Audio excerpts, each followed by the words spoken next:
live from their studio in South Florida, Twist Gaming. Featuring lead broadcaster, Matt Koza. Co-host and creative genius, Josh Perry. Co-host and interviewer extraordinaire, Ann Lazito. Co-host and marketing mogul, Aaron Murphy. With appearances from special guest, Lucy. Welcome to Twist Gaming, where you get to play board games with us. Good evening, everyone, and welcome. This is Twist Gaming, where you get to play board games with us. We're coming to you live here from our studio in sunny South Florida, bringing you another episode of Twitch. Just say it. Plays Middara. There you go. I have to keep you on your toes. I do a little different every time. Where we do an ongoing campaign of Middara, the unintentional Malum Act 1 by... Succubus. Wish you would say it wrong again. With you fine folks at home... trained him now. I know. With you fine folks at home controlling one of the characters, rolling some dice with us, and playing Abraxas. Abraxas, yeah. So weird. Dabraxas. But first up, I'm Matt. I'm in. I'm Josh. And we are... And say it. Twist gaming! Twist! Come on, baby. And Ooh, watch dear. some Twist. Yeah, that works too. So, Josh, what happened? Actually, no. Ann, what happened on the last episode of Twitch Plays Middara? You don't like Josh's renditions? No, let him do it, and then I'll do it. Because he won't, and then I will fill the blank. Just, you go first, Josh. What happened last time? I died. And then? We fought the worm and Alana. Did he do the worm? No, but I think we're supposed to do the worm now. Oh, yeah, we are. Shit, I forgot about that. We have to do the worm video, and you have to come over and do the worm video. Yeah, it's a requirement. I can't come over, and I was not part of the worm bargain. You are. I'm pretty sure you were. Yeah, you definitely were. So if you could just tell Aaron that he can videotape you doing the worm, then that's fine. No, because what'll happen is I'll do it, and you guys won't. Oh, no. And then you'll be like, No, oh. we'll do it. No, we're We're 100% 100% gonna to do chat. it. Yeah. We're men of our word. We keep our promises. Well, I'm a man of my word. I finish my bacon shakes. Joshua. Tried. But yeah, Josh, what actually happened on Twitch Plays Middara? So we had a boss fight with Alana. It was actually the longest boss fight we've had. It was probably the most difficult fight that we had, too. Yeah, it was to the edge. We did make a slight rule error. Did we? Yeah, Remi wasn't supposed to be selectable. She's still injured, technically. It didn't make that much of a difference. Justice probably would have been better because she had magic. Yeah. And it would have helped with Alana. That's true. Whatever. Because we'll read in the story that Remi is now playable again. Oh. They didn't really specify that too well in the text. Yeah, it didn't. So No. it's fine. Just a slight rules clarification. But no, we fought Alana. We didn't read any of the story yet after it. So Hashtag yes, we cheated again. we have a little bit of That's story. not what happened last week. And what happened last week? But we didn't read the story about what happened last week. I was just saying we didn't get to that part yet. Quit highlighting the things that we didn't do. We didn't make sure that we saved Rook. We didn't speak of the story last week. We didn't play Abraxas Day. We didn't save, millions of people from dying from world hunger. Let's just list all the things we didn't do. Yeah. Pretty much. And take it away. So last time we finally we all ran outside, and the chick with the sprite and the worm, woo, came and found us outside. But then we're like, you don't have all your tricks this time, so let's fight. So then we all fought her, but she's terrible because she counters every time that you get attacked. So Joshua, Rook, on the tank, I've got the counter build. Thought that this was going to be counter, and then he died, right? That's not how I died. Everybody else died too. Yeah. Oh yeah. No. Wait, I went and got some cool loot. This is my story. And then you got he the took cool a plate loot, from and then you me got and fell down a hole. You forgot about that part too. I had a bunch of puppets. Everybody died. Puppet me. Everybody died except for Chap and me. And that was very scary. And I figured out how to use my summoning stuff, so that was very fun. But we beat the worm first. But who did the most damage? Beat the chick. Me. No, not even a little bit. You alive anymore. You died. Twitch you might have done think? the most damage. I love the fact that it's like, Yeah, they might have. I got frames every 3 minutes. So now we have a story to read. And what is that story called, Joshua? I'll repay you one day. Andy, you have it up? Yep. Thank you for asking. You ready? I'm ready for this, Shelly. Anne, are you ready for this, Jelly? I'm thinking that it's good. History is written by the survivors. Nightingale held the worm's neck down with all her strength. Okay. With all her strength, pushing it into the broken stone floor. Normally, she would have had no hope against a monster like this, but now, bleeding from 100 wounds, the worm was barely able to fight back. Zephyr's sword came down next to her, and she felt the creature spasm one last time. Black ichor came boiling out of the stump beside her, streaming and frothing as it spattered on the ground. At last, the monster was still. Nightingale rose, making her way over to where Breeze had cornered a bruised and broken Alana. Please. Alana begged, her voice ragged and raspy. You couldn't kill one of your own sisters. There was no compassion in Breeze's face. How dare you? She growled, her expression full of rage. After what you've done? She reached out as vines sprouted from the ground in front of her. They moved like snakes, wrapping around Alana's neck and squeezing tightly. You killed your own clan. You corrupted the land. You are a parasite, a threat, a disgrace. You will plague our lands no more. You will kill no more. You will be no more. Alana clawed at the vines around her neck, fingers struggling in vain against their grip. She croaked and gasped, but any other words were lost. Nightingale didn't watch, but she could hear the girl thrashing in the dirt. A few seconds later, and the struggling noises finally stopped. When she turned back around, Alana's dead eyes were staring blankly at the sky. Breeze walked to where Ursi was huddled against one of the walls, taking shelter from the battle. She rose with Breeze's help, and both turned to leave. They stopped in the ruined doorway as Breeze looked back, meeting Nightingale's eyes. Thank you. Breeze said. Without your help, we... Nightingale crossed the distance in a few quick strides, embracing Breeze with an enthusiastic hug. She felt Breeze stiffen under her grip, surprise on her face. What? Nightingale let her go, smiling brightly. Come on, Breeze. We did it. Your sister is safe, our friends are safe, the anointed are safe, and Gehenna is a better place. Isn't that worth celebrating? The nymph shared a confused look. Nightingale watched, and very slowly Breeze shook her head. Our whole tribe was nearly wiped out.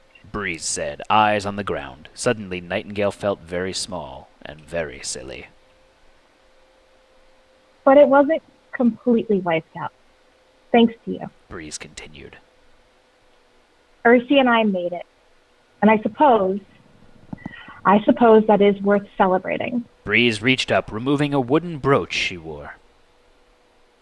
It's not much, but please, take this. Nightingale took it, feeling the smooth surface of the wood. The nymph had somehow managed to mingle uncut gemstones into it, as though it had grown around them instead of being carved. Breeze nodded contentedly. Consider it a token of my debt. Someday I'll find a way to repay you for your help. She turned away, reaching over to help Ursi again. They smiled at Nightingale gratefully before they moved to leave. Good luck! Nightingale called, watching from the doorway as they made their way out into the streets, the branches of nearby trees reaching down to them, lifting them up over the walls and out of the city. Reward! Reveal medium hidden card UM33 and gain the homemade brooch story relic. What's the homemade brooch? Look at that sweet-ass brooch. +4 defense.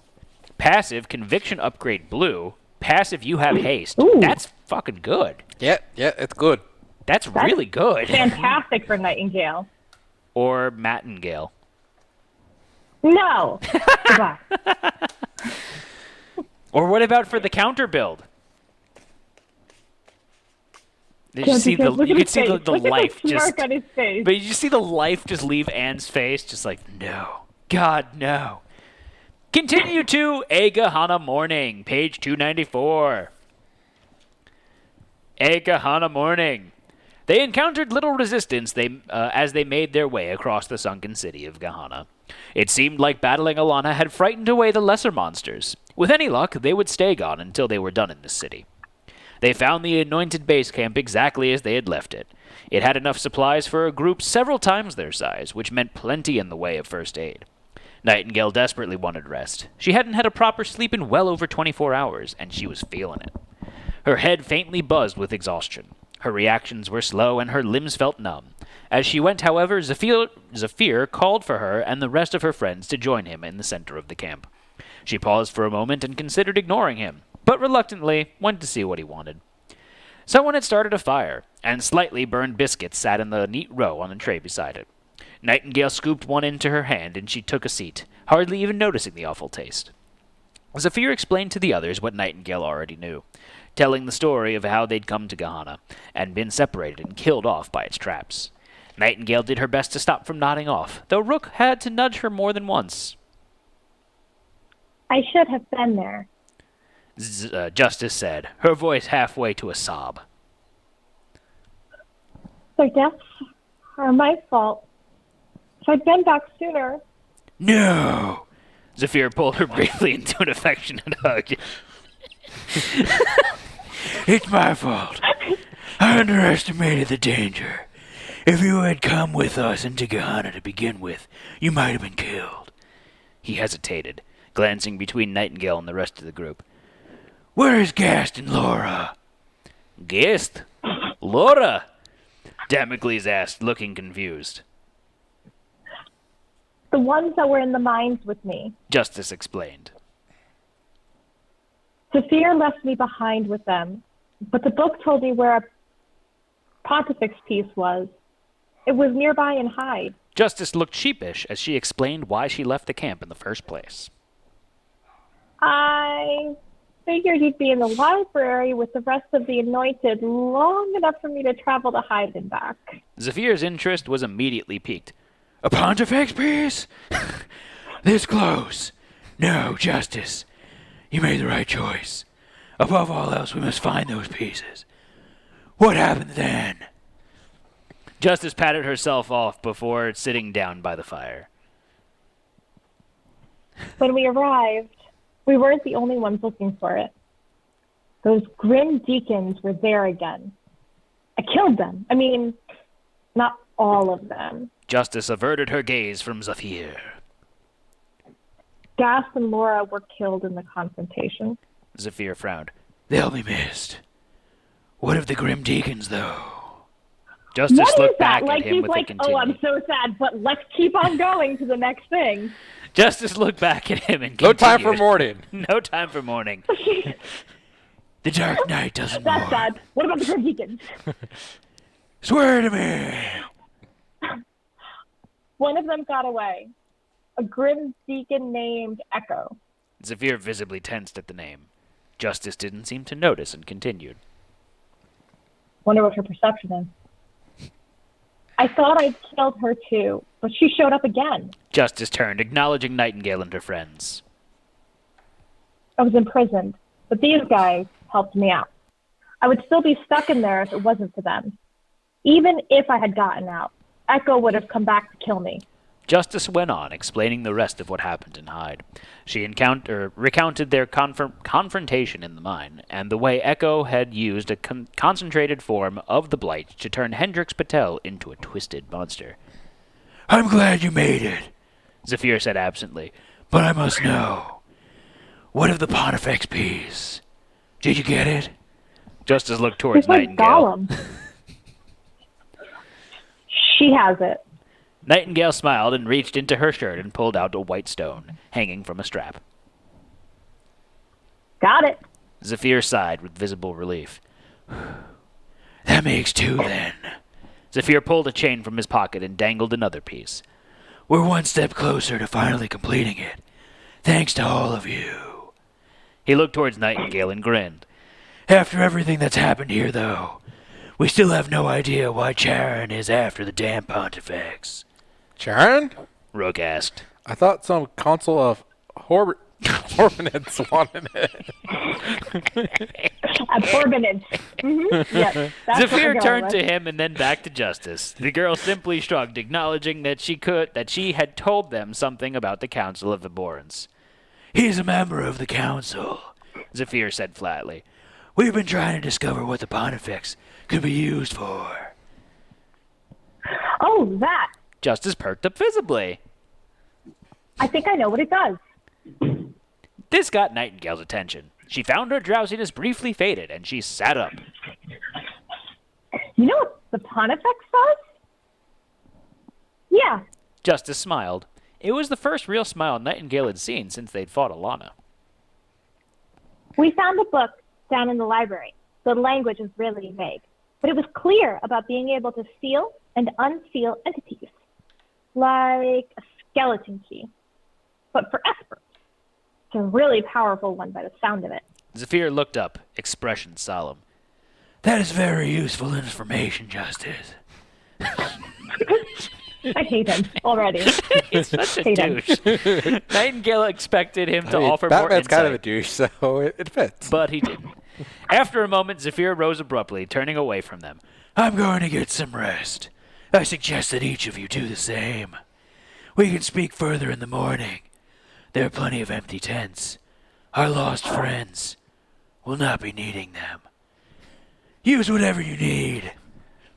After He Zephyr has serious grief issues. Like, he's not mourning. You know, Use the dead guy's tent. tent.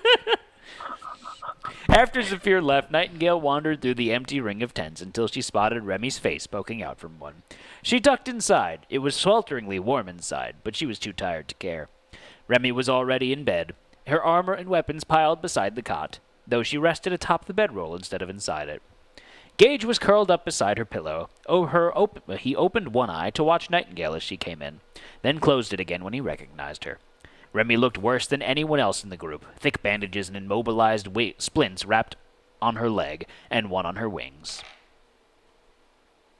Damn. Nightingale shrugged off her pack, dropping it beside the other empty cot.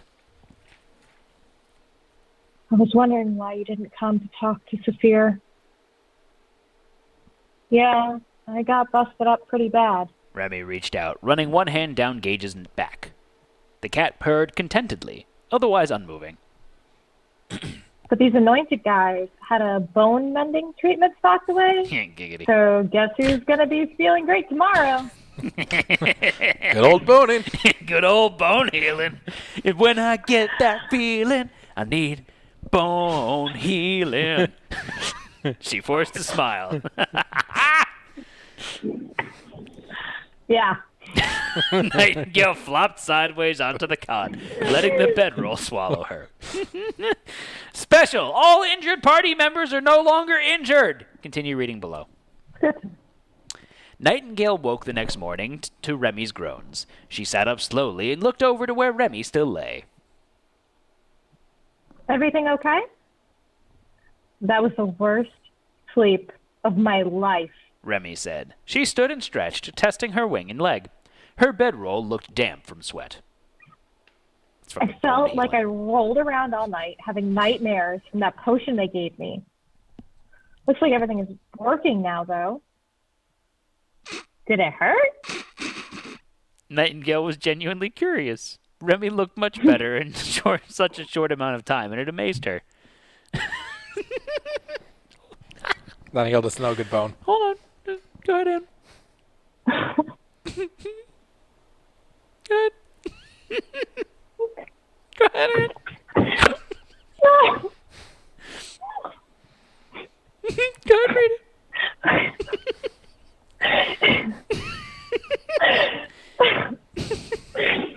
I hate you. Yeah, a bit. Better than a broken wing, though. Come on, let's get some breakfast. Remi did a little hop, obviously happy to be feeling better. Nightingale followed Remi to the campfire as she continued complaining about the sleep she had. Sometimes the cure is worse than the injury. Oh my god, I hate him. Zephyr spoke up from behind them, startling Remi and Nightingale both. I'm surprised you wouldn't be more accustomed to painful treatments.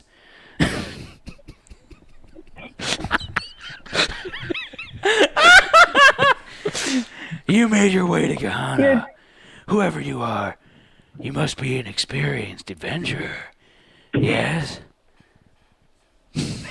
We generally avoid getting the crap kicked out of us. Remi grunted, folding her arms and kicking a nearby rock. No need for horrifying concoctions. How long have you been doing this? Nightingale asked. Feels like forever, Zephyr answered, looking distant. Longer than Alania has been a nation. What was important enough to risk coming to Gehenna? Rook's voice was tired, but he was up and walking toward them. Rook, you're okay. Nightingale wrapped her arms around his waist in a tight hug.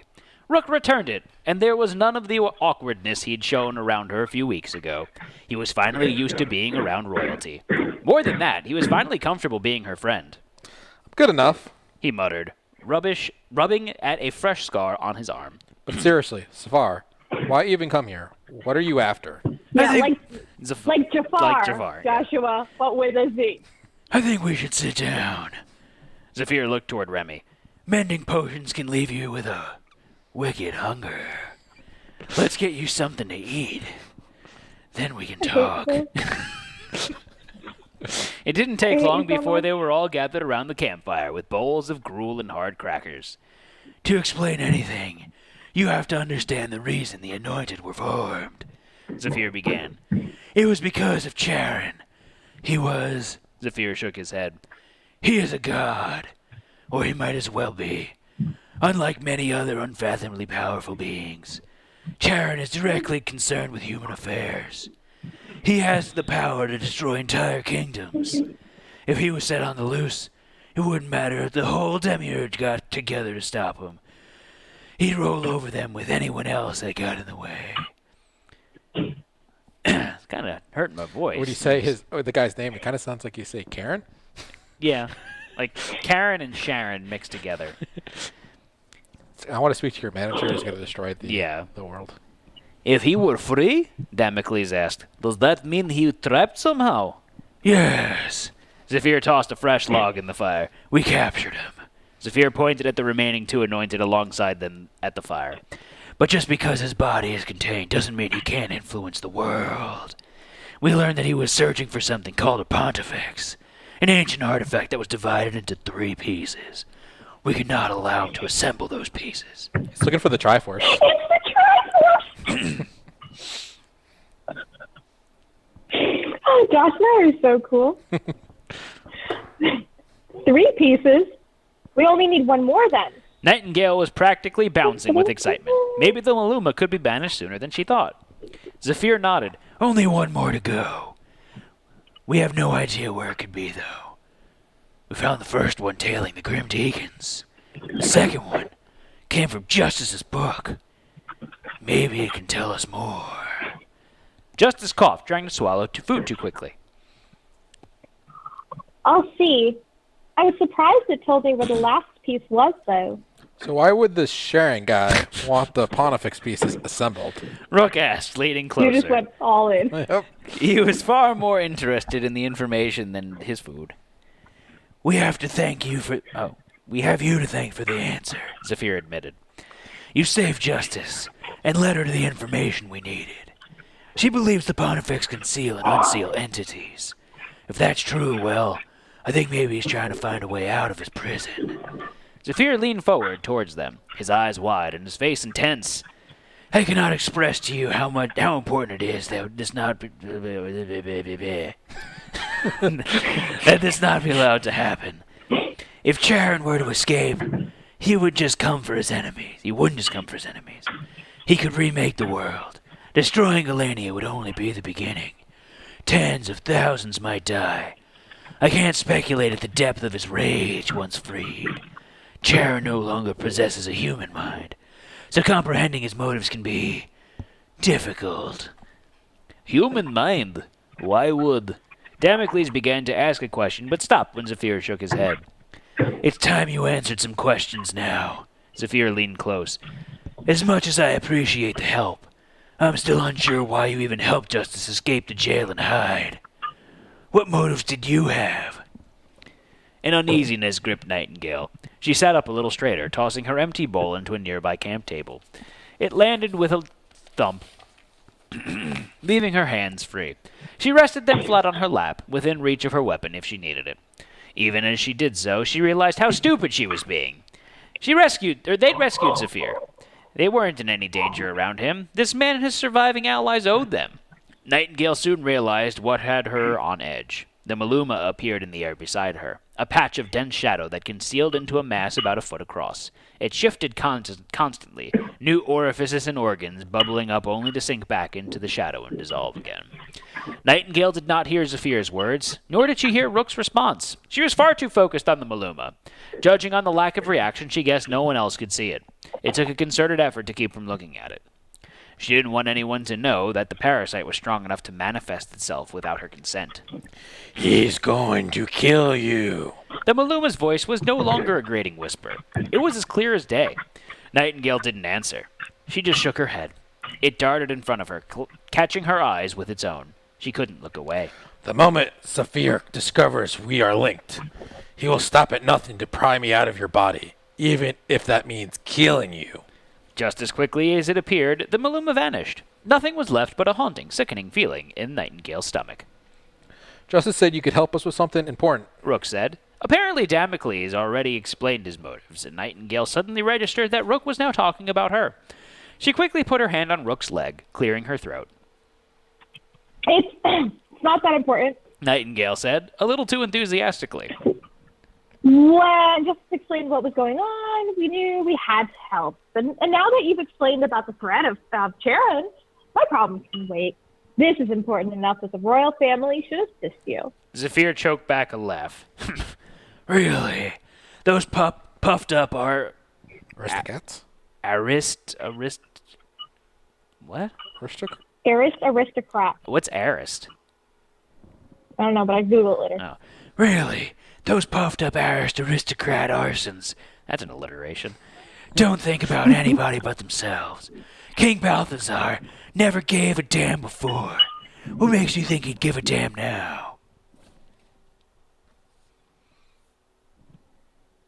It is a text message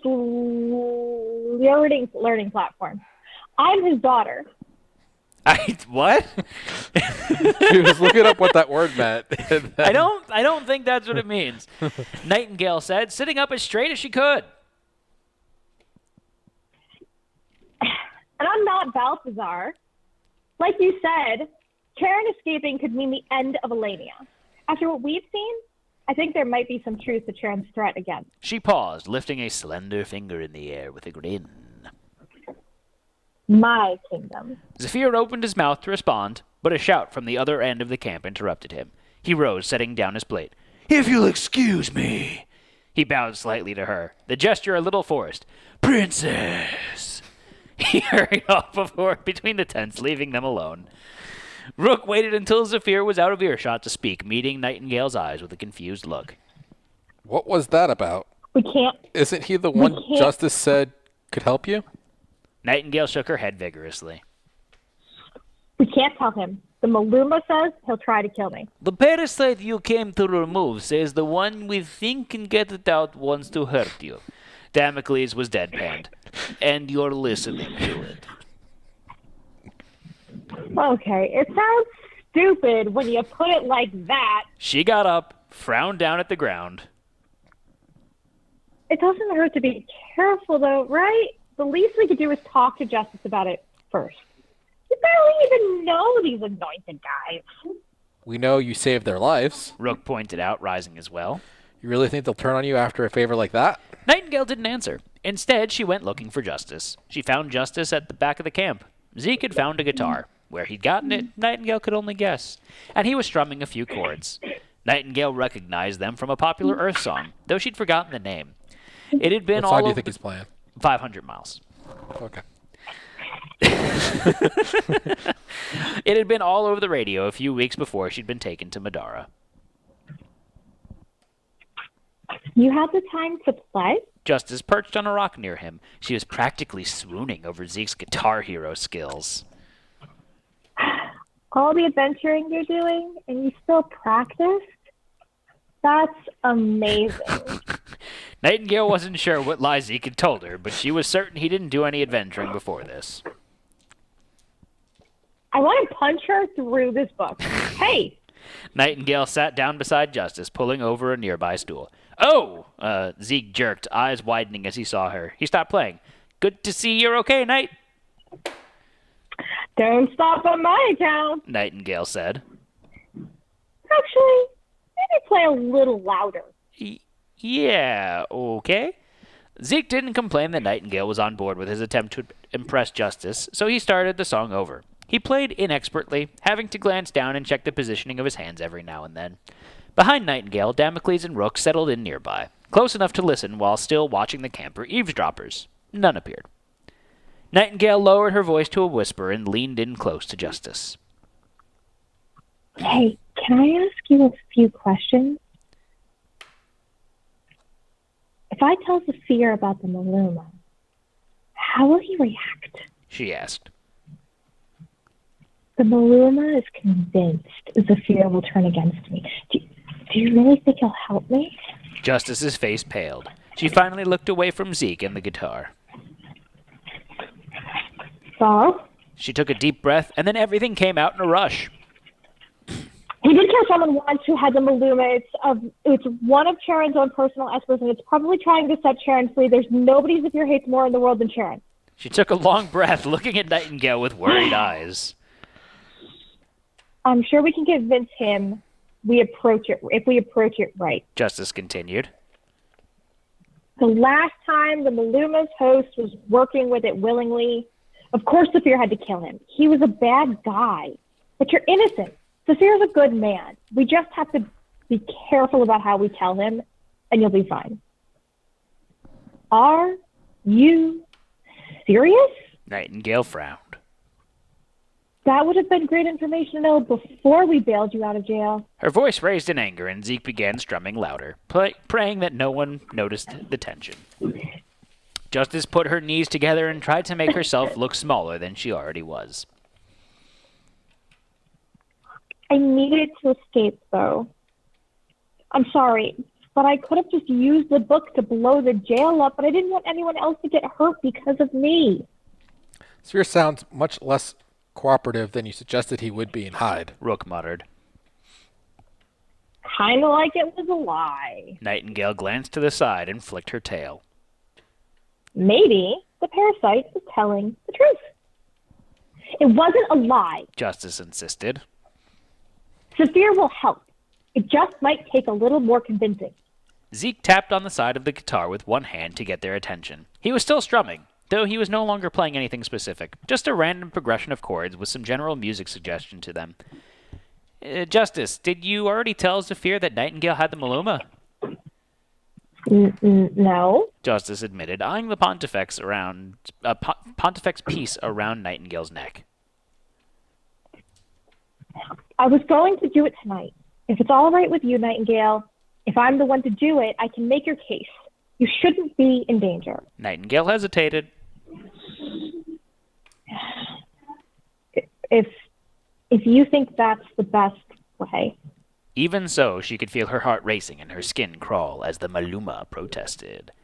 Flag check! Does the party have the story flag book of Kahana? We do. Continue to New Revelations, page 297. I do. Justice said, looking sheepish. Look, Knight, trust me, okay? I've been looking through this book, the one we found down in the library of Kahana. Justice sat down, pulling the book of Kahana out. The book sat draped over her thin thighs, its size even dwarfing the book of Theodotion. Oh, yeah? What did you find? Nightingale asked, curious. Behind her, Zeke had stopped playing the guitar and leaned in to see. A cursory read through reaffirmed what I suspected. Justice said with a smile.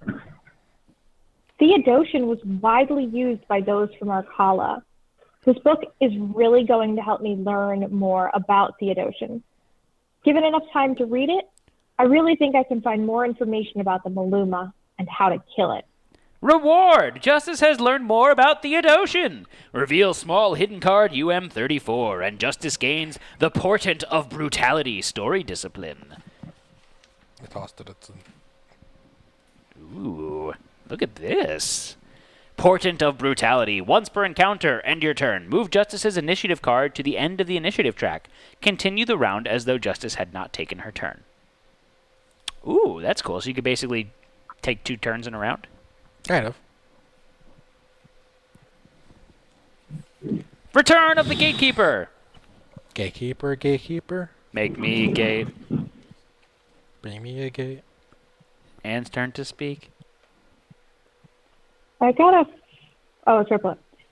I think. Justice was interrupted by Remi as she made her way over. Hey, Knight. She pointed off into the distance, away from camp.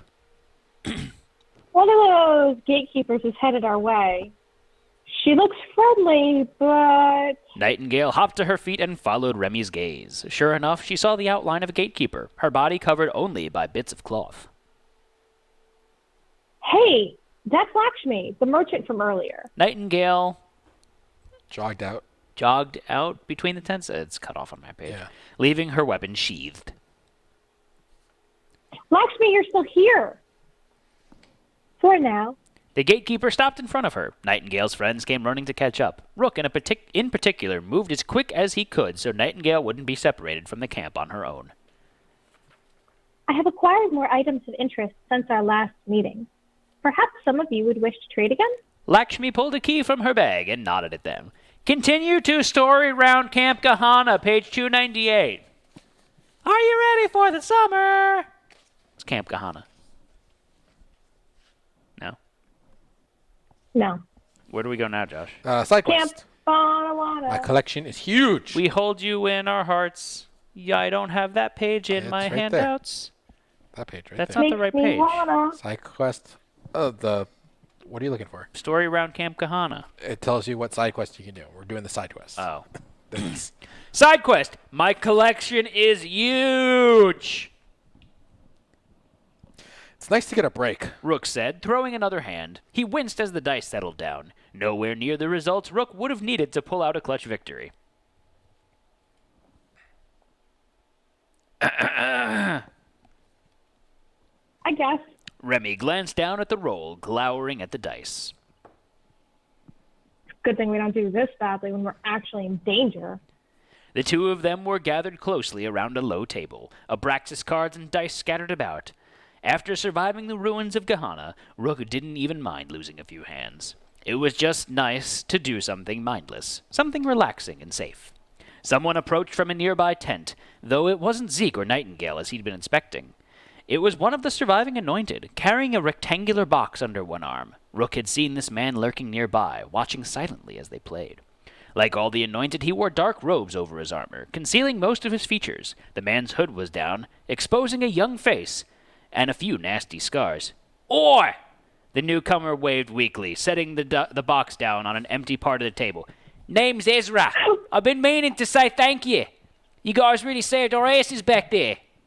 Rook shrugged, gathering up his dice and putting them back in the pouch. No problem. Hey, don't put those away. The man flipped the box open, revealing several sets of dice and hundreds of cards, arranged and alphabetized in individual card sections. I'll join you. Better odds that way. Ezra fished around in one of the top sections, drawing out a single reflective card. Remi gasped, leaning across the table and moving to snatch it away. Hey, is that the three witches? Ezra was too quick, pulling it just out of reach. Sure is, he said with a grin. That's tournament prize from Brahma, I think. I've never seen one in person. Ezra set the cards down on the center of the table. After what you did, it's yours after the game. Now, if you can beat it. He fished something else out of his backpack, settling it down next to him on the table. It was a pointed hat with a skull-like motif in the front. I'll give you the other prize I earned for winning the tournament in Brahma. No way. Remi put the hat on her head and grinned at Rook. This is the high witches route. You have to qualify for regionals to even have a chance of getting one of these. Remi straightened her dice, lining them up in front of her with all the highest numbers facing up. We got this. Right, Rook? Absolutely. Rook agreed. We fought a lichworm and lived. This should be no problem. The Three Witches! You have been challenged by 3 cunning witches. Play a game of Abraxas against the 3 witches. Depending on how many players survive, gain the following rewards. It's Abraxas time. It's Biggest Loser time. It's Biggest Loser time. It's Daddy's favorite show. It's Daddy's favorite show. Anne, do you remember how to play Abraxas? So weird. No. All right, so for Anne and all of our fine viewers watching at home, Abraxas is a Yahtzee-style game that is played in the Middara universe. The point of Abraxas is to make it to the end. There are 5 rounds that you're going to be playing and you want to match the symbols on the card, in this case the 3 witches, as closely as possible. We are each going to be starting out with 10 Abraxas points and 5 fate points. If at any point you go to 0 Abraxas points, you lose and you're out of the game. Each round consists of at least 4 individual rounds. This is done by rolling your 4 dice that you are granted. Each round you must keep 1 die. And each of those die will then add up at the end to get the symbols to try and match as closely as possible to the witch's card. So each round you are keeping 1 of the die that you rolled. You would then re-roll the remaining and then pick from the remaining pool, so on and so forth. If you like what you rolled, you can keep multiple dice by spending 1 fate point for each dice that you keep extra beyond the first. If you hate your roll... No. What? Read the card. Each round, draw a rare weapon and add its symbols to the 3 witches. You must keep at least 1 die per turn. All right, so typically you would be able to not keep a die if you wanted to by spending a fate point, but the 3 witches say, nope. F you. You're not allowed to do that. So you can still keep extra by spending fate points, but you cannot not keep any. So the other thing that I would like to mention here is that the Abraxas points, for each symbol that you are above or below the symbol on the card, so for example, this 3 Witches card has 3 books and a shield. If you have 4 books and a shield, you lose 1 Abraxas point. If you have 2 books and a shield, you lose 1 Abraxas point. If you have 2 books and 3 shield, you lose 3 Abraxas points. So for each symbol you have less than or greater than what's on the card, you lose Abraxas points. If you happen to match exactly what's on the card, you gain an Abraxas point. The game lasts 5 rounds. If anyone's alive at the end, we get prizes. The more people that are alive, the more prizes we get. Any questions? Can you hand some tokens for health and fate points, please? I sure can. So, chat, we're going to be requesting dice rolls from you. Josh, tell them how they roll. You're going to put in some commands, and then you can either do exclamation roll in chat or click on the button if you have the extension installed. And Josh, tell them how you made the button. I made it with HTML. And that's a web page. I think I need more than this, but No. I'm just going to check Anne, too, so. Why? Anne's a big girl. She can track her own. I got a piece of paper and numbers. She's an accountant, Joshua. She's a strong, independent female accountant. She don't need help from no man. Okay. Right, Anne? Say it again for the people in the back. Josh made it with his fingers and a keyboard. Okay. 1, 2, 3, 4, 5. Do that. That's So fine. 3 books and 1 shield is the first one? Yes. Well, so we also have to draw a card. yeah, we have to draw a card. So each round, draw a rare weapon and add its symbol to the 3 witches. So we are making the correction to this that we're not adding an additional card every round. It is just a different card that we're doing every round. So it randomizes the number set that we're getting. Matt, do you want to put the cards? Is that the right way to do it? We believe that this makes much more sense to do it. No, go this back. way. Put it on the card cam, but just show the bottom part. Yeah. Oh, like that. Yeah, and then slide the other card. Because the issue, Anne, is the other way. It puts you in a position where it makes it physically impossible to get what some of the rolls were. And there's another Braxis card where it just says roll black die instead of using a card. Yeah. So you don't keep the results from each turn. Yeah. So. All right, so each of us is going to get essentially 2 black and 2 white dice, right? Yep. Okay. And we're just looking at symbols. We don't care about numbers. Yeah, numbers don't matter. So the white ink dice are heavy towards books, and the black ink dice are heavy towards shields. Okay. So our first rare weapon that we're adding is going to be the Bloodtorst. And that is 2 shields and a star. So we need 3 books, 3 shields, and a star with our 4 rolls. Doesn't seem too bad. I don't think so. All right, so we are each going to roll our 4 dice. So chat, please roll 2 black dice and 2 white dice. It didn't work. You want them to roll 2 purple and 2 white. Not I asked you before for black. The ink colors, not the actual black dice, man. Who refers to the dice by ink colors? So wait, what dice are we rolling? 2 White- purple, 2 white. Purple and white. Josh talks about the ink colors on the dice as if anyone pays attention to that. Joshua, there are 1, 2, 3, 4, 5 dice that are white dice in your mind then. How the hell am I supposed to know which one I'm supposed to pick? Doesn't matter. Technically, it doesn't matter because the symbols are identical on them. Yeah. But at the same time, that's dumb and you're dumb. All right. So, did you fix this? I'm working on it.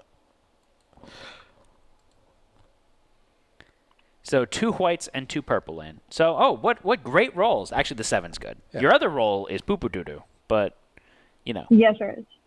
All right, so 2 purple and 2 white. Okay. I know which one I'm keeping. Josh, are you keeping your 7 or your 6? My 7. So I want the star. Star is nice. Josh, you could actually keep your 6 and your 7, and then you're set. I have to roll bad on everything. You have to else. roll, you have to roll blanks on But everything also, else. if I end, everyone has to end the next. Correct. If turn, anyone ends prematurely, then everyone else gets only 1 additional turn. So chat's got the 2 7s, so they are going to keep one of the 7s, I think, right? I think so. I'm keeping my 5, which is only 1 book, 1 shield. I didn't roll that great, but whatevs, dog. So, Josh, can you pass me? I gave you a second set of dice. No, you didn't. You've tossed one of them over here. I don't know where the rest are. There's one on the floor over there. Why are you tossing dice It's on the fine. floor? It Just- fell, Joshua. Just use another one. Just use another of the black one.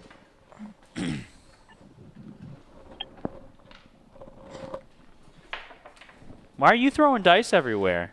I need another white dice there, Joshua. I don't have any other dice. What about that 5?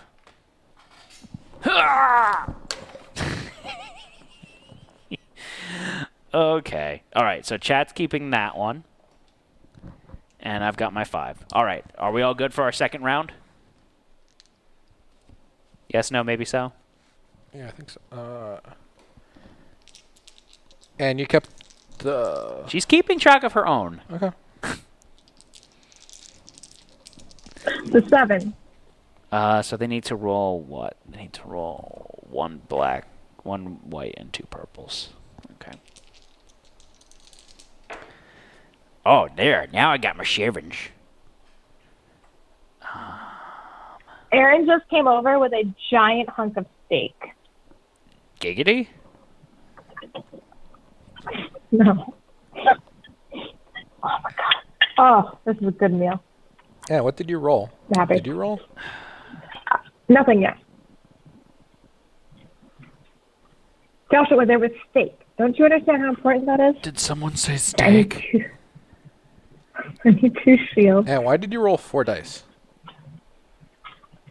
Didn't you say 2 purples and 2 whites? Oh, You take kidding. out the die you rolled, though. You kept. You kept. So which one did you keep? Can I have a purple? So, I had 2 books, so it was the purple 7. Okay, so your second purple, just ignore. yeah, just ignore your second purple. Yeah. Yeah, just ignore your second purple. Thanks too. for repeating. Do you think I should just ignore my second purple? You could probably just ignore your second purple. I should probably, if I was really thinking about it, I wanted to be honest, and keep fair. I should probably just ignore the second purple. Yeah, and you could probably just not use the second purple. Just only look at the first one. Guys, I'm so confused. I mean, I know I'm supposed to keep 1 purple and I have 2 purples, and I don't know what to do. Maybe I should just not use the second purple? Yeah, keep the first one and don't use the second one.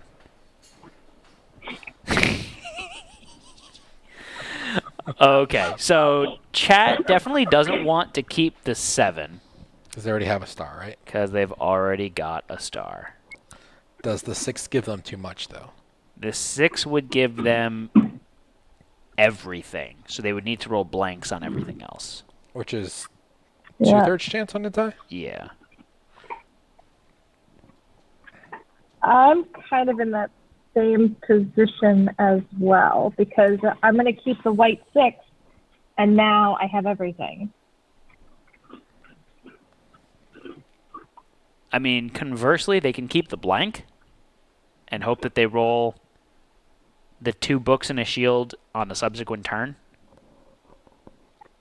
I might take the blank. I took a blank this turn because I would either go over or... Gotcha. So all I need is 1 book. And then I'm good. I don't see anything from chat. And what do you think chat should do? So I think they should probably take the blank because this is only roll 2. Well, so if chat takes the 6, they'll be complete. I'm complete. What do you two need? I need a book. Could you, Joshua? What do you need? I need 2 books and a shield. So theoretically, if chat and I ended this round, you guys would have 1 more round to roll, which is all you need, right? To get the icons, you wouldn't because need any anything more extra than icons that. we have is going to go over. Right. So I think that chat should take the 6. Chat and I should both tap out this round, and then you guys should roll You one more don't round. tap out, and you have to roll all 4 dice and keep all 4.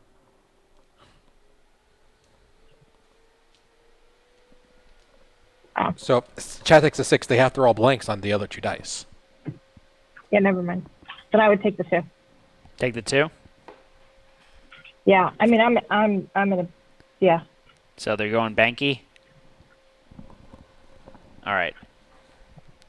Let's clear them out. We ready for our next round? Yep. Yeah, boy. Popping bottles. Oh, boy.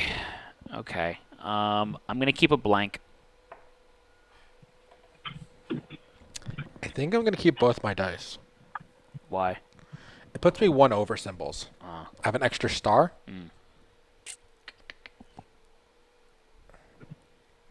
So chat rolled the 7 and a 1.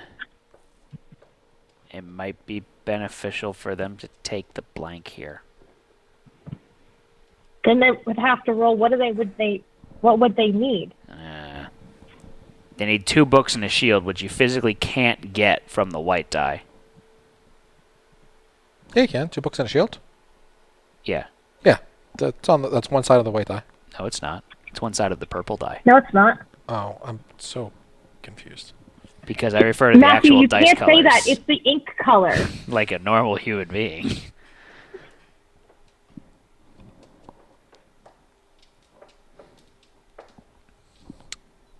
I don't know. What do you think? Home skillet. Because the 7 puts him way over. Put some 2 symbols over The star and a shield. and a shield over, yeah. And right now they're 3 under right now. It would still be 3 either way because there'd be 2 over, 1 under. Yeah, that's true. So yeah, I guess take the 1. So they're going to take the blank on that one too. I'm spending a fate point. You keeping both? I'll keep them both. Okay, so this is all of our last turns, which it would be anyways. Yeah, that's why I did it now because. Okay, so they need to roll the white die. Last round, Dan. Oh, great. All the symbols. Wait, that's the wrong die. No takesies backsies. All right, I'm off by 1. Really can't complain too much about that. I am also off by 1. Ugh. Which is kind of stinks. But I got a blank in my last one. That makes me so happy. So chat's off by 3. Okay, so chat's going to lose 3 health. Yeah. And we're all going to lose 1 health. And we lose 1. Okay. All right, so Ann, you lose a health. I lose a health. Josh loses a health. Chat loses 3 health. Next round. Round 2. Ready, fight. All right. And let's do this one. And our symbols are going to be on top of 2 shields and a star. No, we're not. We're moving. I'm sorry. I picked the wrong thing. I meant to do this one. On top of 3 books and a shield, we're getting 2 shields. So 3 books, 3 shields. So no stars. No stars. Okay. Okay. Just like Twist Gaming, there's no stars.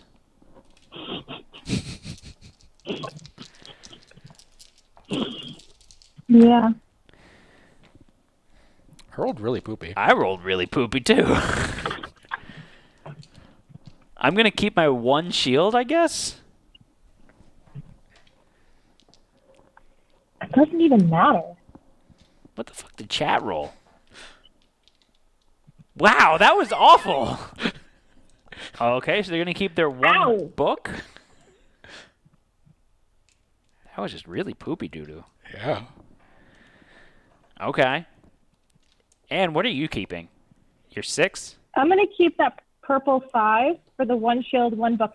No, because the difference between this roll and last roll is just the 1 shield. And it seems like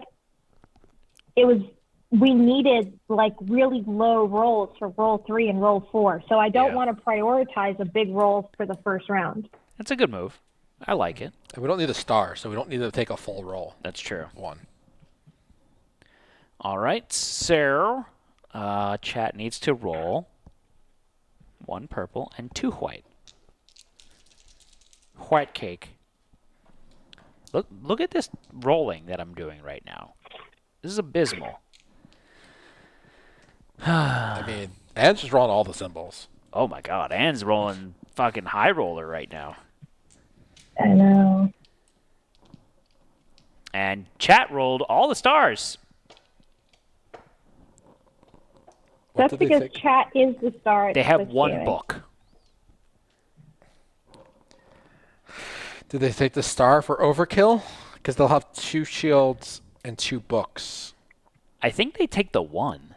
Take the 1? Yeah. I think they take the 1. Okay. I have, right now, chat has 1 book. I have 2 shields and a book. What do you have, Josh? I have 2 shields, 2 books. 2 shields. How about you, Ann? Same as Josh. 2 shields, 2 books. Okay. And let's roll I've pull it. used both of my purple die. I've used both of my white die. Oh, that's much better. Oh. That puts me at 3 and 3. So you can lock it in.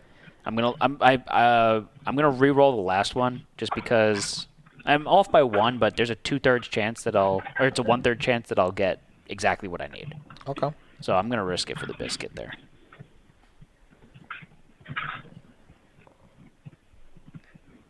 All right, so chat has a book and a shield, and then just a shield. So they need to take the book and the shield. Hello, dog.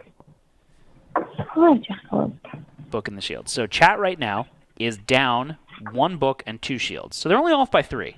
Which they can get on that die. Which, yes, they actually can get that on this die. Yeah. I'm just off a shield, which I can get on the die I need to.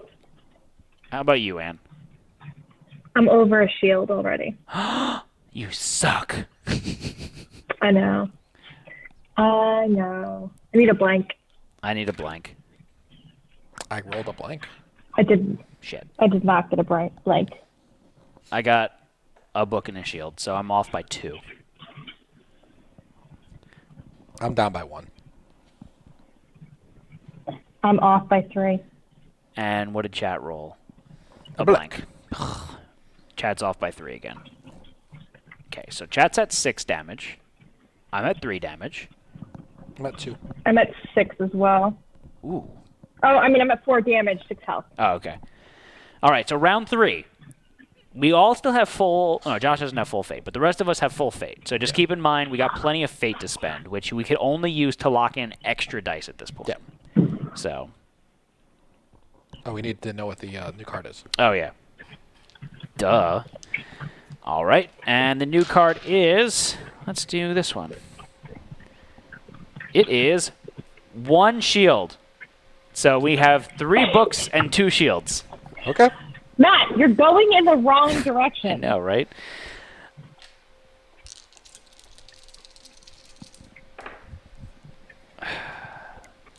Three books and 2 shields, I said?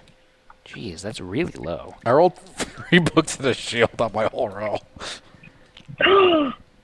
I have 3 books and 3 shields on my whole roll. I'm off by 1 if I just keep everything.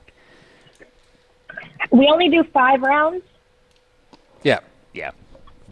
Okay, and so we have 5 fate, and you can use a fate to lock in additional die, right? Yep. So I have, Chat. I rolled a 1 and a 3, and I think I'm going to lock both of those in. Think chat's keeping a book and a shield? The 5? Yeah. It's a fate to lock each extra dice in, and you're locking in both your blanks? Yes. Okay. This is literally the least amount of icons that we need. 3 books and 2 shields. And last time when I rolled 1 book, 1 shield, 1 book, like I was over 3. Okay. Okay.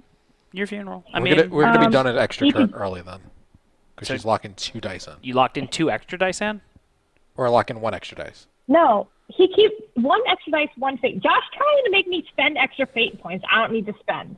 He's trying to mansplain to me, and he's mansplaining wrong. Oh, what a wonderful roll, Matt. Keep that one.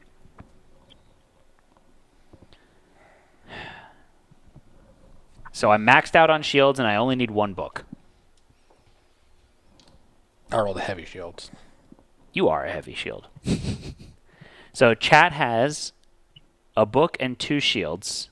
They've already got a book and a shield. So the blank? I think the blank here.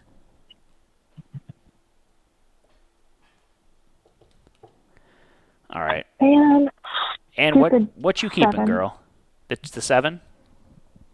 yeah, yeah. Do I want to keep that? I'm going to keep the other one. That puts me over a shield. It's 3 books and 2 shields we need? 3 books and 2 shields. 3 books, 3 shields, and I'll lock in the blank. Okay. That was locking in blank. Who's pop locking and dropping? Pop, lock, and drop it. I need a shield and a book. I got fucked. Oh, yeah, okay. I'm only over 1. Shit. I'll keep this, I guess. I'm over by a shield and I'm under by a book. I rolled all the symbols map. Did you? Yeah.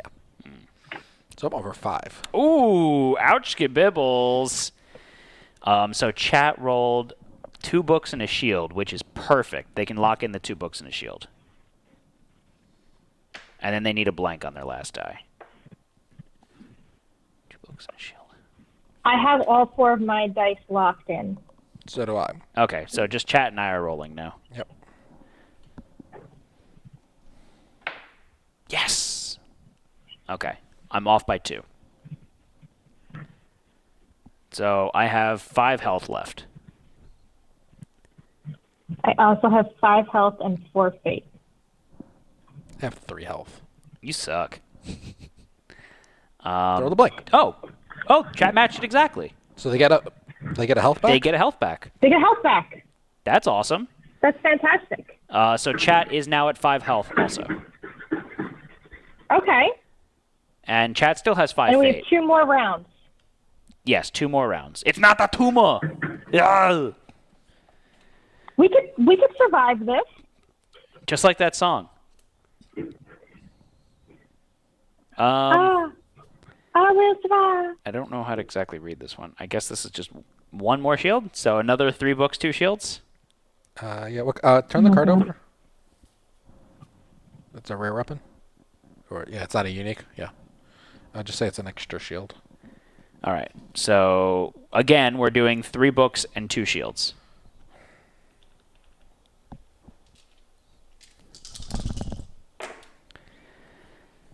I don't want to lock in that single shield.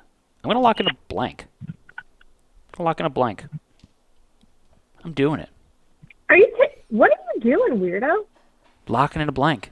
That's what I'm doing. All right. I'm also going to lock in a blank. That's a solid roll from chat, actually. 2 books is a shield, and a shield is good. That's too much. Because then Why? they only need a book and a shield. I'm almost thinking that keeping the book and a shield is better than keeping the 2 books and a shield. Maybe. And that's on the shield heavy die, so that's better. Yeah. That's kind of where my head was at with that. So I'm going to lock in the book and a shield for them. I'm locking in a blank for myself. What you doing, Ann?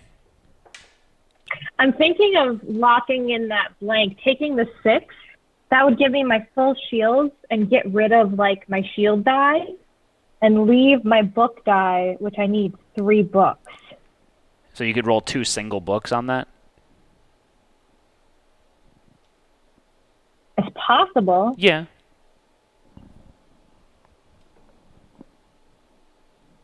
Yeah, I think that's what I'm going to do. I don't know. I'd almost think for you, honestly, to just keep the blank 3 and then just re-roll everything else. That's what I'm doing with mine. Because then you get rid of one of your shield dice, and then you have a chance to roll less symbols on your other shield dice. Maybe that makes sense. All right. Yeah, and you can't roll 2 books and a shield on one of them, or it's a shield and a book, and you're already at your shield limit. Yeah. Hello, Hello. no muscles. Okay. Hello from the outside. Meow, meow, meow, meow, meow, meow, meow, woof. All right. Round 2. Ready, fight. Or roll 2. Oh, I my God. I rolled an rolled extra die by all accident. the symbols. I'm locking in that 6. So I'm locking in a 2 book and a shield. My other 2 are star rolls. I am locking in my whole roll. Oh, did you match? I matched. I don't see your roll. Where'd it go? I have a purple 6, a 1, purple 6, a purple 1, and a 5 white. White 5. Okay. Why can't you see my roll? I don't know. It's not popping up. I have no idea. Well, you rolled before Matt cleared it, maybe? I don't know. So I'm going to lock in the blank white die for chat. Okay. Anne's you're locking in 2 extra dice? Yes. So we only have 1 more roll. This is our last roll now. Oh, Yeah. roll, 1 more roll after this, yeah. Yeah. So So chat could lock in we need 3 books No, it and doesn't make sense. 2 shields? 3 books, 2 shields. Yes. All right. If I lock Guys, in... I'm going to screenshot it and send it to you. Prove to you. Oh, God. And you just ruined me. Like, you just butt-effed my roll. Fuck. Go see this. Like, I can't pass this up. Chat rolled almost perfectly. Chat rolled 2 singular books, so they're only off by 1. I think I'm dead. I have 1, 2, 3, 4 extra. Yeah. Oh, my God, Matthew. And you killed Josh, so I have 1 health left. I didn't kill Josh. Josh's bad rolls killed Josh. Remember how you yell at me for not being a team player, Ann? Oh, my God. Wait, Well, if it makes you feel better, I have we just have to take the Nebraska dice, all the dice of that last roll, right? Yes. Okay. Why? You couldn't use fate to re-roll on that last turn. No. Yep, that was my last health. Okay, Josh is dead. All right, new round. Oh, my lord. Okay.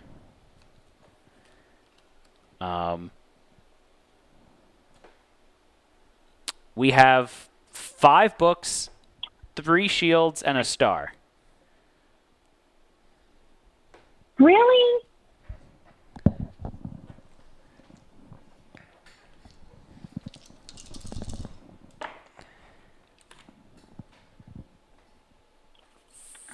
Books, 3 shields, and a star. God, Okay. this is awful. Fine. Okay.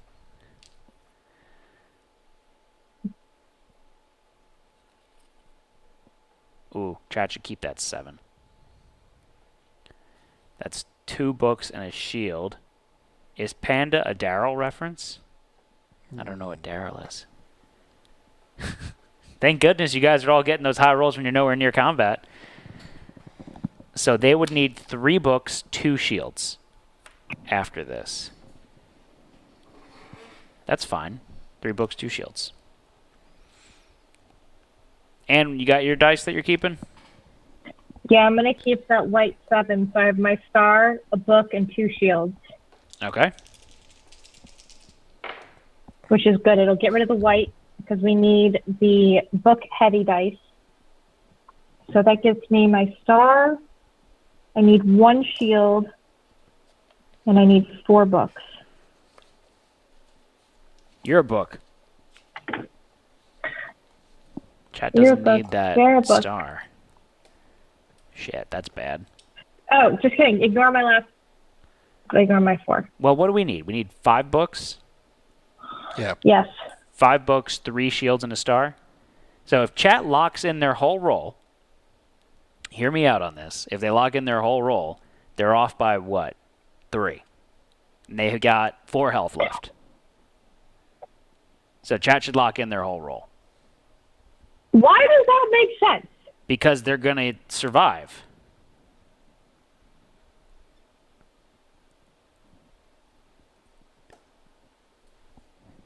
I think it makes perfect sense.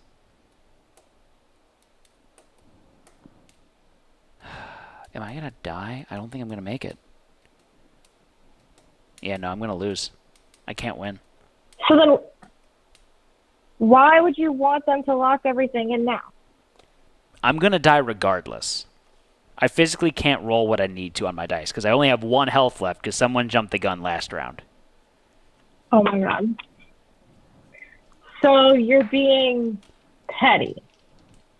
Or we can continue and then chat could die also and then we can get even less stuff.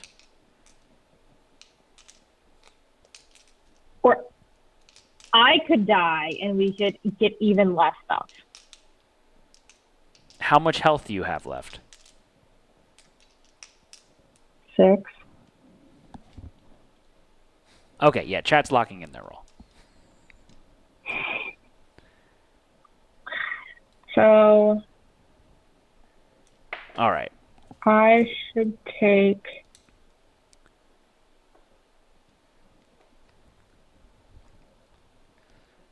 Should I take the blank? Oh, I don't. What do you have already? I need 4 books and a shield. Take If your I take 6. the 6, the purple 6, Take the purple 6. but then I have to re-roll that white die. So that would give me 2 books and a shield, which means I would only need 2 books and 1 shield. No, I would only need 2 books. Okay. And then if I got 8 symbols, because that's my luck. Why don't you just keep your roll I as would it is die. now and you wouldn't die?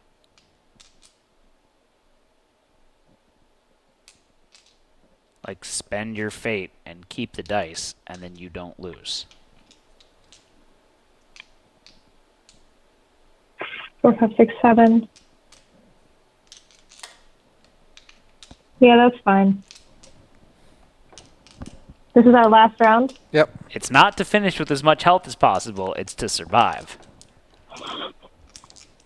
Just out of curiosity, how much am I off by? I have 4 books, 4 shields, and a star. So I'm off by 2. So I only had 1 2 health, so I died. Book, 1 shield, 1 star, 1 book, 2 shields. So I'm off by That would have been cool. 1, 1, 2. I'm off by 4. I live with 2 health. All right, so 2 people survived, so we're going to gain 50 gold. And the other prize for one adventure, surviving too. What? You get everything. For all the rolls you hit, you get them. You get all those. Oh, really? Yeah. Oh. 4 mundane, uncommon consumables. I'm curious, Josh, what is the Witch's Hat story relic? How cool is that? I was looking at it. It's a casting upgrade. So we lost out on this because of Anne, is what you're saying. No, that's not why. Roll better, Matthew. Roll Casting better. upgrade green, immunity, condemn, exhaust, and making a conviction check. Add 2 to the roll. That's nice. Oh, well, I guess it wasn't meant to be. Cry a little louder.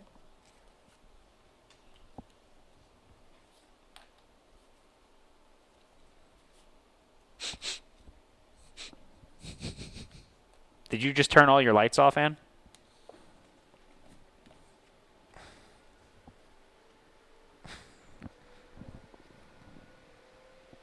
No, and I don't know what's happening. We got 2 juice boxes, a smoke bomb, and an MF42. Because we're a juice box hero. hero.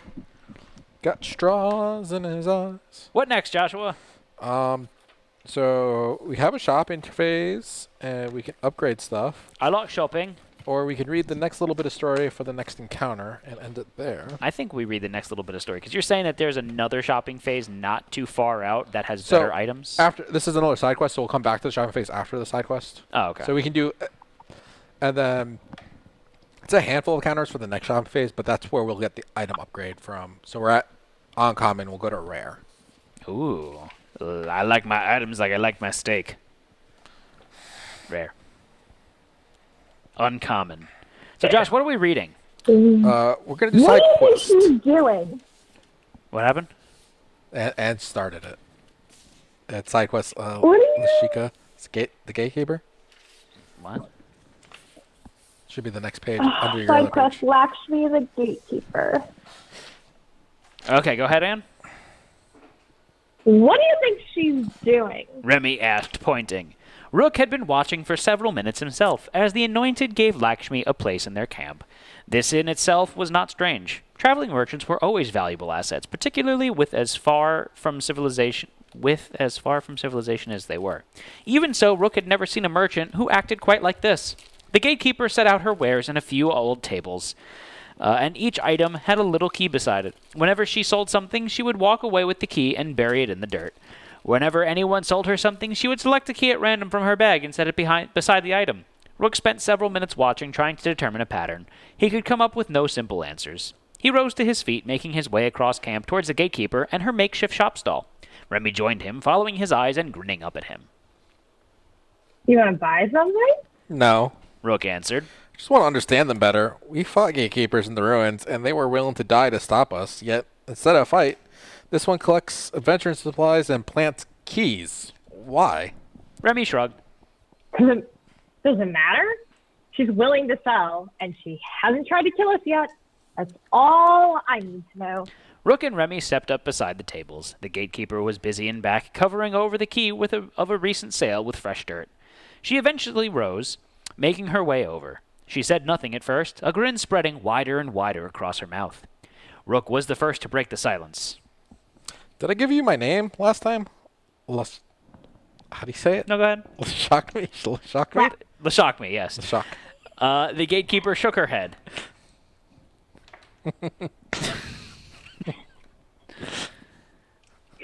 I'm acting it out. Most humans never bother. She said. You don't see me as one of you, so you don't make much of an effort to communicate beyond what's needed to exchange goods. Rook. He said. My name is Rook. This is Remi, one of my friends. I'll introduce the others as they come over. I don't know about the other people who trade with you, but we're grateful. Oh, Lashkami said, extended all 4 hands towards Rook, as though expecting to shake. nice to meet you both. Rook and Remi each took a random offered hand, shaking it awkwardly. Rook couldn't wait any longer. His curiosity was too much. What's with the keys? He asked, pointing toward the row of adventuring supplies sorted neatly on the table. Never seen a merchant keep inventory like you do. The gatekeeper smiled wider. I don't need the keys to remember what I have to sell. That's what it says. I assign them to help me find the key that opens the door to my destiny. Rook cleared his throat. What does that mean?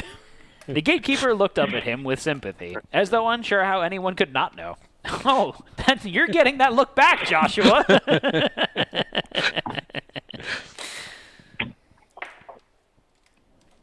Wait, hold on.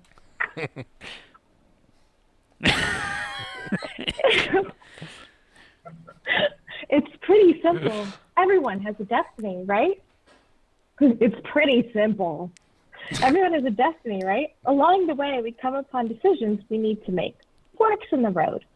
Whenever that happens, there's only one door that leads the right way. Well, what happens if it's locked? If you don't have the right key, then you won't be able to take that path.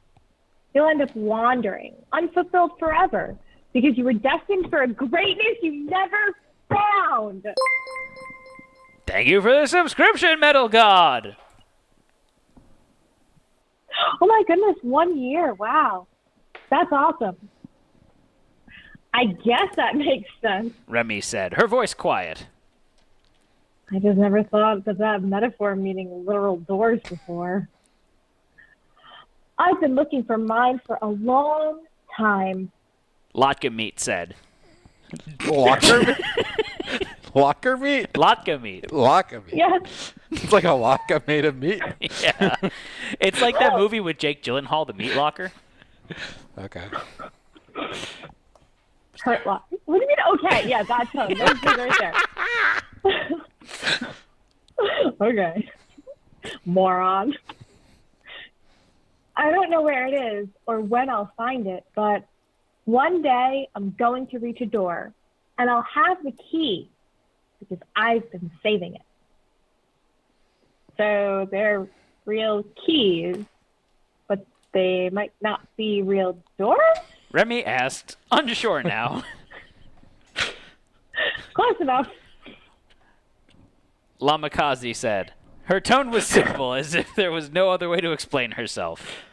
I don't actually know what it will be like when I find it, since I haven't yet. Well, I don't actually know what it'll be like when I find it, since I haven't found it yet.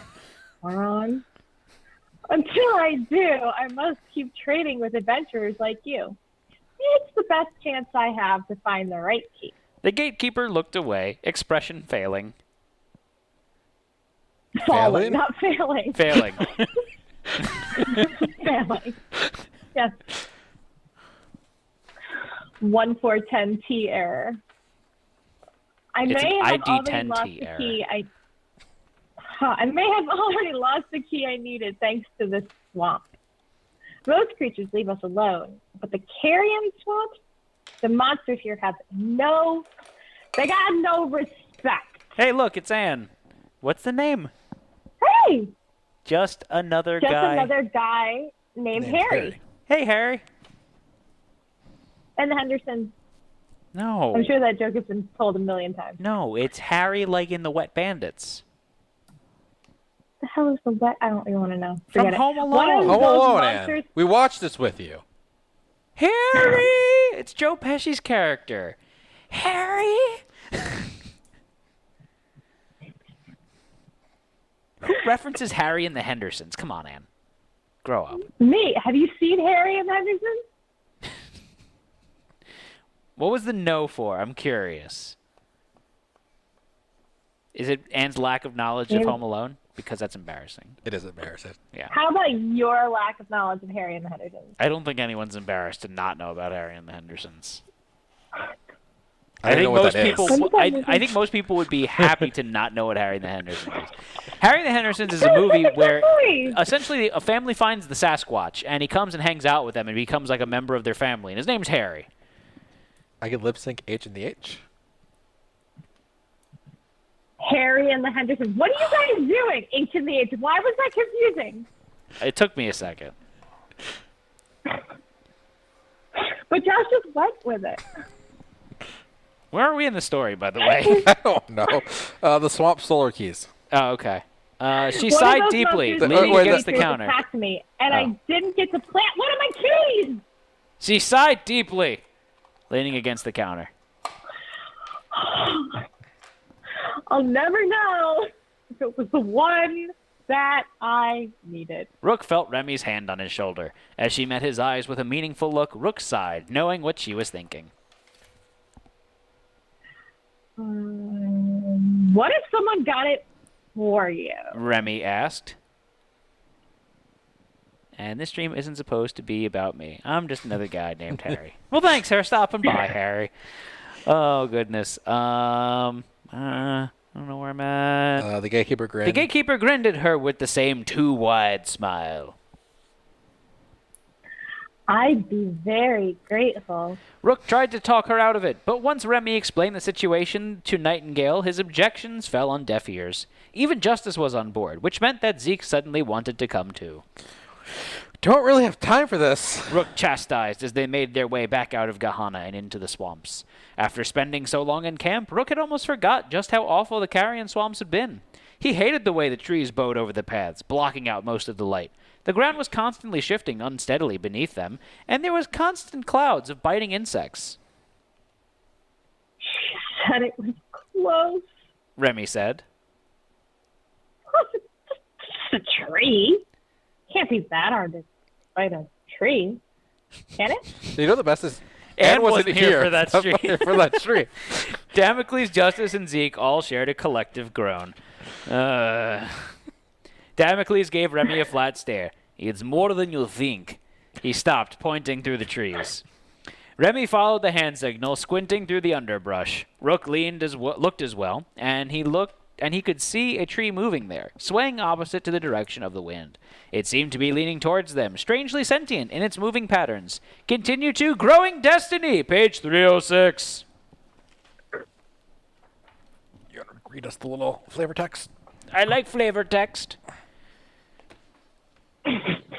The massive tree sits at the center of the swamps. Its roots writhe and slide across the swamp floor in all directions. On the far end of the swamp, you see two gatekeepers, likely looking to steal the same prize you're after. So what kind of plants do you think come out So of broken. the key seeds? Um, Do you think that's how new gatekeepers are born? maybe. Gatekeeper, gatekeeper, make me a gatekeeper. Has nobody told you how baby gatekeepers are made? You see, a mommy gatekeeper and a daddy gatekeeper love each other very, very much. And then the daddy gatekeeper goes into the mommy gatekeeper's gate. And Sticks his key in her keyhole. Like, if you're going to go with the analogy, that was a missed opportunity. and then he twists Fix his it key in her vigorously gate. to unlock the gate. Clockwise or counterclockwise? Both. And Wednesdays are If something he's a pro. else. What? If he's a pro. Is it that bone mending that, the Justice got? Oh, Remi got? Remi got? There you go.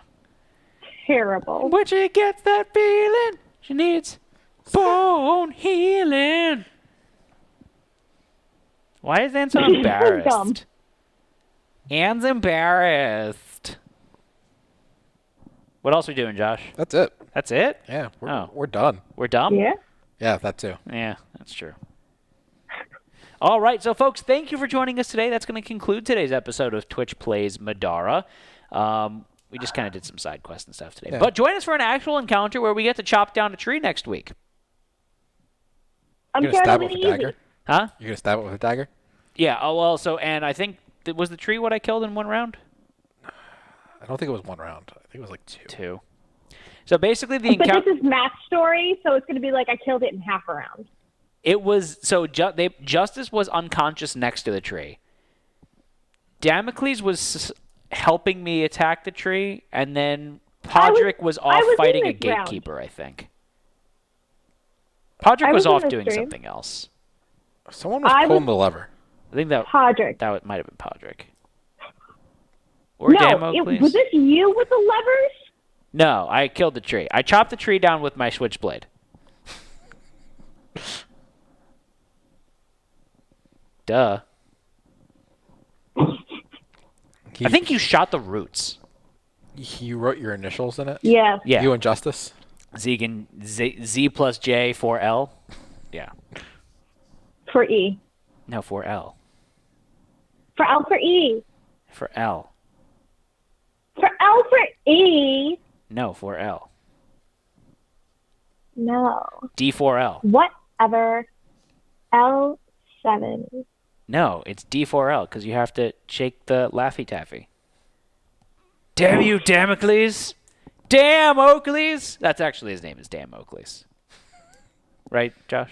That's how we say it. That's how we say it because that's canon now. It's That's how canonical. you two say it. Make sure you're joining us for all of our upcoming streams. Tomorrow night at 8 p.m. Eastern Time, we've got our continuation of Twitch Plays Kingdom Death. We do an ongoing campaign of Kingdom Death Monster with you fine folks at home rolling dice and making some bad decisions with us. Yeah. Next week, Aren't 8 you p.m. looking Eastern. for some shiny green armor or something? Kind of. Josh, you want to explain that? So we're doing a green armor campaign. So we're doing a super cereal campaign where all our characters are named after cereals. Yep. And we are going for the green armor set, which is one of the harder things to do in the game. Yeah. And I think we have 3 pieces. Out of. 5, 6. So you would say that. Does Josh Whoa, we're halfway there. Oh. That's not. Anne has purple hair. That's 60%. 3 out of 6. It's not 60%, Anne. You said 5. He said 5. Wait, no, 6. Oh, I stopped listening to him. What a surprise. But if you want more information about all the fun stuff we do here at Twitch, what can they do, Anne? You can follow us on Twitch, Twitter, YouTube, and come on Instagram, and come join us in Discord. Where? Sometimes Anne says things. Sometimes we talk about our favorite National dogs. Arbor Day. Sometimes we do finger paintings and upload them for our viewers to rate. What did you do? We haven't done it yet, but sometimes we could do it. Sometimes we could do it, and sometimes we couldn't. Exactly. Spoopy magnets. If you have Amazon Prime, you've got Twitch Prime, which means you get 1 free sub every month. And tell us about subs. If you go to Publix, which is the only place really to get a sub, I highly recommend the BLT. You need to ask them to toast the bacon. Sometimes they don't. And if you get the 12-inch, you've got to ask them, okay, if they cut it in half normally, but You're then you a got to ask freak. them to No cut one the cuts halves it in in half. quarters. You're a freak. And is a hot dog a sub? Oh, is it what a song? A hot Oh my dog. God, I'm not starting this conversation. I would say Las Patas is better than Publix subs. Eh, Have you had Las Patas? I had, yeah, And it's better. a little hyped. No. They're just big. They're just really big. Yeah, and it's better. You sound like Justice now. Or Remi. Or Nightingale. It's too big. It hurt. You're stupid. You're stupid and mean. STOOPID. Josh, tell us about subs. So if you have Twitch Prime, you have Amazon. If you have Amazon Prime, you have Twitch Prime, which means you get 1 free sub a month. We love it if you use it on us. And if you don't want to use that or use it somewhere else, you can also do a normal sub for like $4.99, and that helps the stream out. And we get to do cool stuff with, like make worm videos. Yes, like make worm videos. All right, so if you had to pick, Joshua, Yes. would you do Philly cheesesteak or hot dog? Like a How good about Philly even a cheesesteak, comparison? or like Why are you even thinking about this? Shut up and Philly cheesesteak. And sometimes hot dogs just hit the spot. yeah. Like if it's not a good Philly cheesesteak, like I'd say from the Prince of Steaks that we got that one time. that was good. That was a good cheesesteak. It was a good cheesesteak. Very good cheesesteak. And Theodore. BLT sub or cheesesteak? BLT sub. Really? It's not a hot dog. BLT sub's my favorite sandwich. BLT or Philly cheesesteak? Like, I don't know why you said hot dog. I immediately answered BLT. Like, if it's between hot dog, like... It wasn't it's hot dog. definitely It was between cheesesteak. Philly cheesesteak or BLT. You're not listening to me, which is not a surprise.